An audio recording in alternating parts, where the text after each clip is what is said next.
Joining me now to help sort out all of this mess from the American Center for Law and Justice, Jay Sekulow is back, along with former White House special counsel who was in charge of crisis management, Fox News contributor Lanny Davis.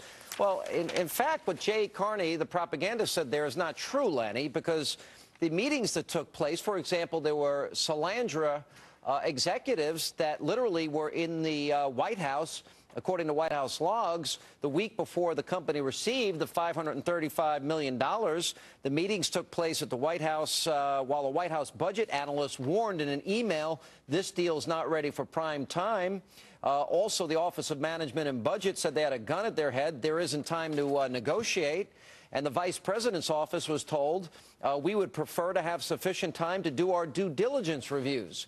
Now, this is also there's one of the top guys here bundled $500,000 for the president.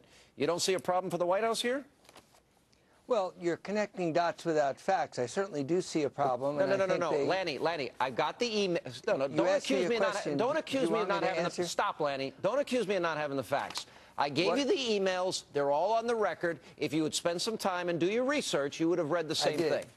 So what the emails say is that they were pushing OMB to make a decision to schedule an event. The emails don't say that they influenced the decision to award the loan, and that loan began under the Bush administration. So do you have an email that says the White House influenced the decision? You know, actually, the loan did begin under the Bush administration, but Lanny, and you know, you're great at crisis management. You would have the facts. The fact is, 10 days before President Obama was sworn into office, the evaluation team that puts the recommendation finally together unanimously said this loan should not be approved. Here's what you've got.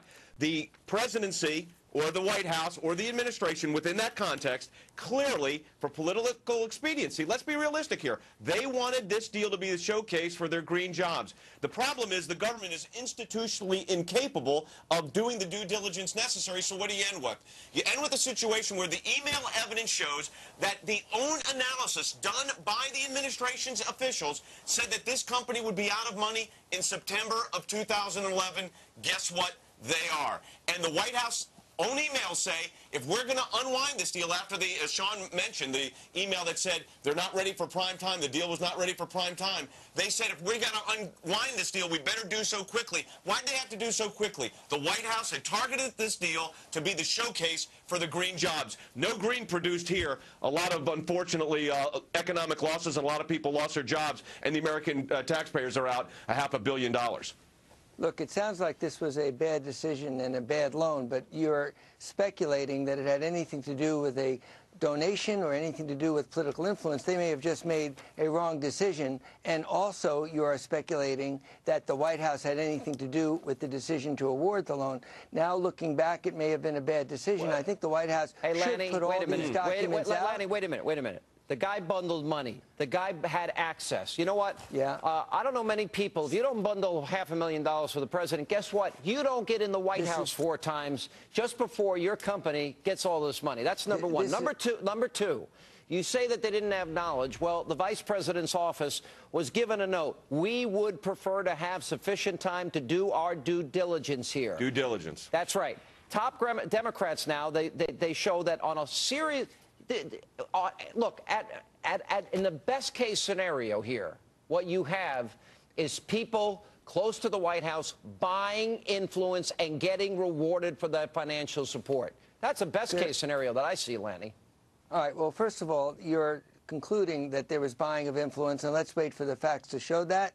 This is something that I faced when I was in the Clinton White House. The rooster crows and the sun rises. Therefore, the rooster causes the sun to rise. All right, Lanny, forget roosters and crows. Out. How does the average American watching this show that doesn't get $500,000, how do they get into the White House? I am absolutely shocked that in the Bush White House and in previous White Houses, I don't care about the Bush White House. How many people watching this show This is shocking. Lanny, the Bush White House, at the end of the day, and the Treasury Department said this deal shouldn't go forward. They said, unanimously said this deal should be done. So there was, what happened was someone inside the administration grabbed this deal, decided to showcase it. You don't have to, this isn't conjecture and speculation. They've released, there's email train here. Look, you and I are both lawyers. We deal with evidence.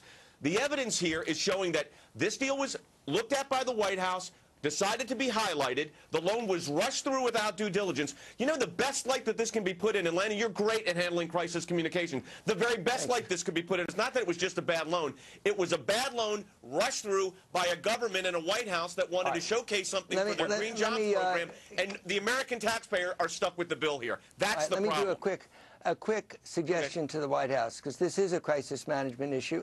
What we would do in the White House is to put everything out, all the emails, every piece of correspondence, every piece of paper, to show the White House's involvement, find out what happened at the Energy Department. If they made a wrong decision, then it's a wrong decision, but we can at least clear the air. Lanny, that's what I have a would question recommend. for you. Can any American decision over $10,000? This is a $500 million. And Lanny, someone who bundled money for the president, and Lanny, hold it here. Let's be realistic. And they pushed this thing on fast forward because the president wanted to highlight the Green Jobs program. Let me ask Lanny, as I said, I have one last question. No Lanny, green here, hang a on, lot of red, Jay, hang on a second. I have one last question. Yep. Hold on a second. Do you really believe that the average person watching this program, if they didn't bundle $500,000 for the president, that they would have access to the White House 4 times the week before they got $500 million? Do you really believe that, Lanny Davis? Look in the camera and tell the American people you believe that. I think that people who bundle money get access to the White House, whether they're Democrats or Republicans. 4 times the week before they got $500 million.